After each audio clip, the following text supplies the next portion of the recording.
Hey, what's up guys, welcome back to the channel, and on today's video I have a good one for you. I've got a good one for you, especially if you are a fan of Brooks. Because on today's video I'm going to be telling you which is the best Brooks rotation that money can buy. Now, of course this video is just my opinion, but I think a lot of you are going to agree with me on this rotation. And guess what? This rotation does not include a ghost. There is not a ghost in sight. So I'm going to put this away and we are not going to mention it again. Let's get into it.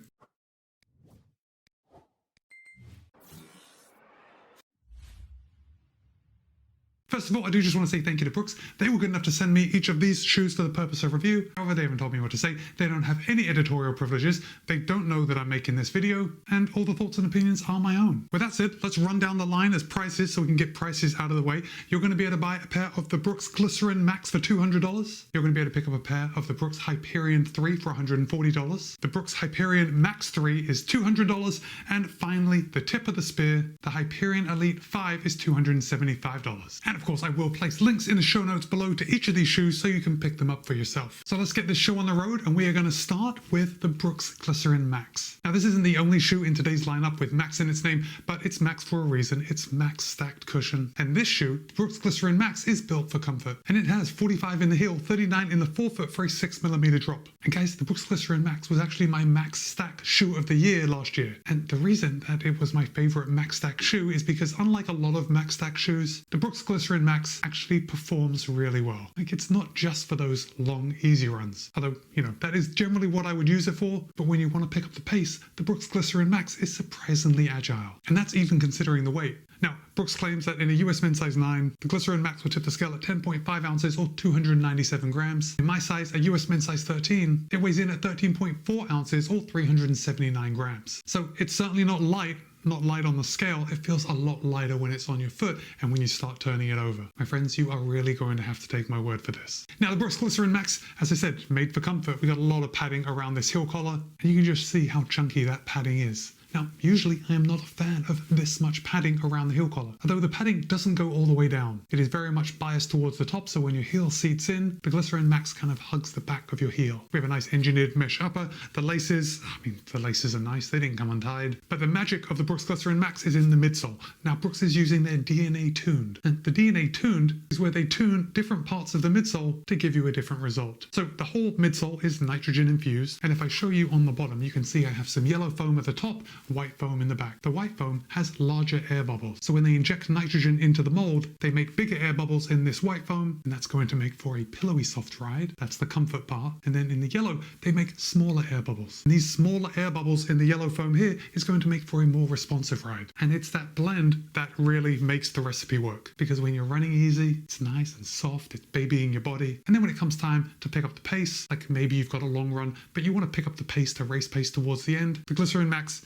is not going to feel so sluggish. Of course, we've got a lot of outsole rubber, which is actually fairly thick. Now, one thing I remember complaining about in my full review of the Glycerin Max is that the rubber doesn't come all the way to the end of the midsole, so it's a little exposed, and because of that, I just have a little bit of grazing, but as far as performance goes, it's not going to make any difference. It is going to be an obviously very comfortable ride and a surprisingly nimble ride. Okay, that's the Glycerin Max. Let's move on to the new Hyperion 3. Now, the Hyperion 3, we already know, $140, so very well priced. In the past, the Hyperion has been a kind of up-tempo or a non-plated up-tempo shoe, and that is still where it fits in today's lineup. However, in this year's Hyperion 3, we now have 36 in the heel, 28 in the forefoot for an 8mm drop. So that's an extra 2mm of the DNA Flash V2 over the Hyperion 2. Now, if you've been following along Brooks for a couple of years, you remember the Hyperion Max a couple of years ago had DNA Flash V2, and I thought that was a fantastic shoe. Then with the Hyperion Max 2, they had a plate, and the Hyperion 2 kind of reminded me of the Hyperion Max, the original, which I was a big fan of. And now with the evolution of both of these shoes, we are getting a higher stack in the Hyperion, and the Hyperion Max has become its own entity. But we're going to see that in just a second. Anyway, because we've got that extra 2mm of stack height in the Hyperion 3, it's going to make it so much more protective, which means you're going to be able to use it for more runs. Now, it's only when we compare it to other shoes with like 45mm in the heel that 36 in the heel sounds quite small.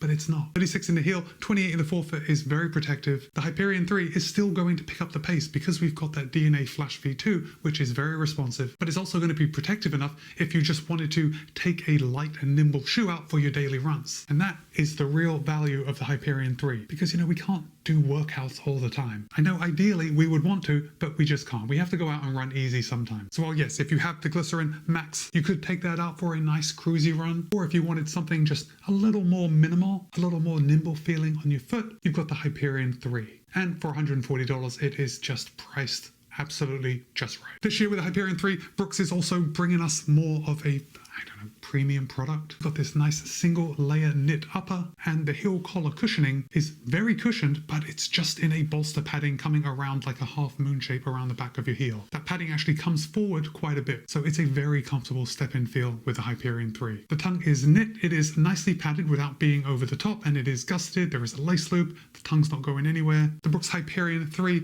is a solid option for a lot of runs. And again, because we still have that nimble platform, it's going to pick up the pace very well when you're trying to do a workout, but you don't want that extra assistance of a plated shoe. It's a great option. Brooks is definitely going to sell a lot of the Hyperion 3.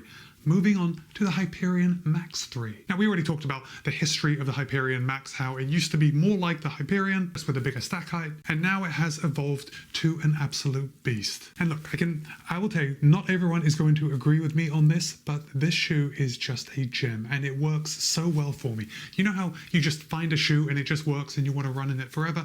The Hyperion Max 3 is one of those shoes that just clicks with me. Okay, so first of all, this is actually the tallest shoe that we have in this whole lineup. We have 46 in the heel, 40 in the forefoot for a 6mm drop. Brooks claims that in a US men's size 9, the Hyperion Max 3 would tip the scale at 9.9 ounces or 281 grams. However, in my size, a US men's size 13, it'll tip the scale at 12.3 ounces or 349 grams. Now, this is kind of a super trainer. And look, I know when you compare it to other plated super trainers, it is a little heavier than those other shoes. But that is no reason to discount the Hyperion Max 3. And that's not because it's like one of my favorite shoes this year, because this shoe just works. Now, it's a very premium product. Again, I think what makes a premium product for me could differ from what it does to you. I just love this raised knitted heel collar. I think that is lovely. We have bolster padding that comes around the back of your heel. It is very similar to the heel padding on the Hyperion 3, except there is just a little less of it on the Hyperion Max 3. It doesn't come as far forward, but that didn't make any difference as far as heel lock goes. The Hyperion Max 3 also has a knit tongue. It wraps around your foot nicely.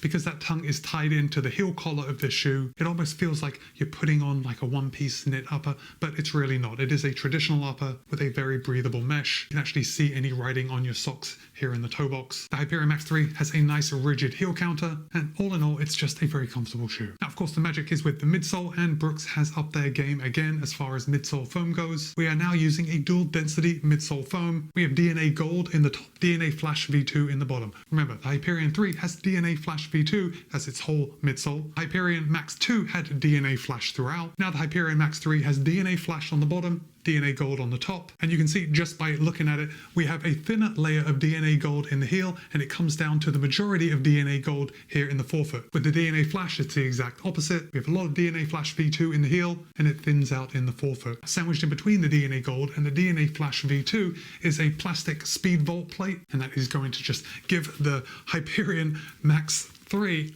a lot of rigidity.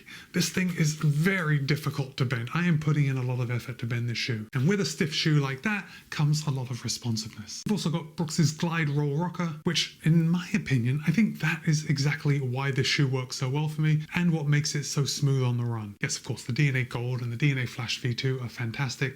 That plays a big part, and because the Hyperion Max 3 is so smooth, it just makes me want to run fast. But not only run fast, but I think we'll circle back to that. Now let's move on to the tip of the spear, the fastest shoe that Brooks makes, guys. This is the Hyperion Elite 5, and this thing is an absolute rocket. And I want to hold that up for you so you can see that upper, because this is one of my favorite uppers on any race day shoe that's made. It is so thin and so breathable, and the weave is very wide up here on the toe box, so it just lets in a lot of wind when you're running, keeping your feet nice and cool. Now the Hyperion Elite 5 is just pared down to roll speed. But first, we have 40 in the heel, 32 in the forefoot for an 8mm drop. And in the US men's size 9, Brooks claims that this will tip the scale at 6.9 ounces or 196 grams. However, in my size, the weight goes up a bit just because of my big feet. And in the US men's size 13, it tips the scale at 8.4 ounces or 238 grams. So it is light, and because of that minor weight, the shoe just feels like a fast feather on your feet. It's very snappy. Of course, we can have a light weight, but we need something to return the power to us when we're actually running in this shoe. And Brooks is again using the DNA Gold that's 100% PBA. And in the Hyperion Elite V5, the whole midsole is DNA gold. Now, what is going to stand out to absolutely everyone are these kind of pods on the side, and basically this is where Brooks is cutting a little bit out of the midsole to save some weight, but at the same time they're allowing the foam to expand when you touch down while you're running. That is going to allow the foam to rebound faster, giving you a faster ride. Now we have 2 layers of DNA gold in the Hyperion Elite 5, and sandwiched in between those layers is an Aris carbon fiber speed plate. Again, that is going to make the Hyperion Elite 5 very stiff, and when you combine that extreme light stiffness with a responsive foam in an entirely light package, you are going to get a super shoe. And that's what Brooks has given us with the Hyperion Elite 5. So if you wanted to buy your entire lineup, let's say you were just starting out and you had a little bit of money to spare and you just wanted to knock out an entire lineup, and you love Brooks, probably because you've been wearing the Ghost for so long, you want something just a little more responsive, as this is the ideal Brooks lineup for me. But look, I know buying 4 pairs of shoes at the same time is prohibitively expensive.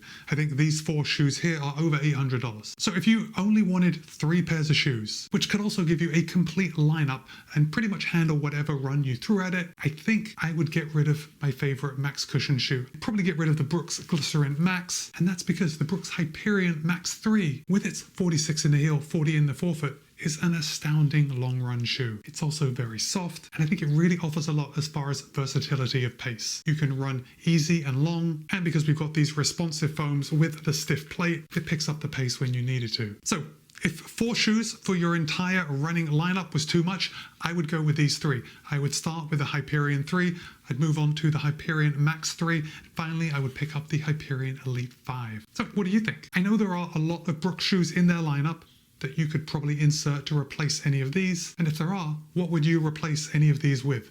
Definitely drop a comment and let me know. But for now, it's Matt B. This has been my entire lineup, my ideal running rotation of Brooks running shoes. Be kind, be happy, run well. See you in a couple of days.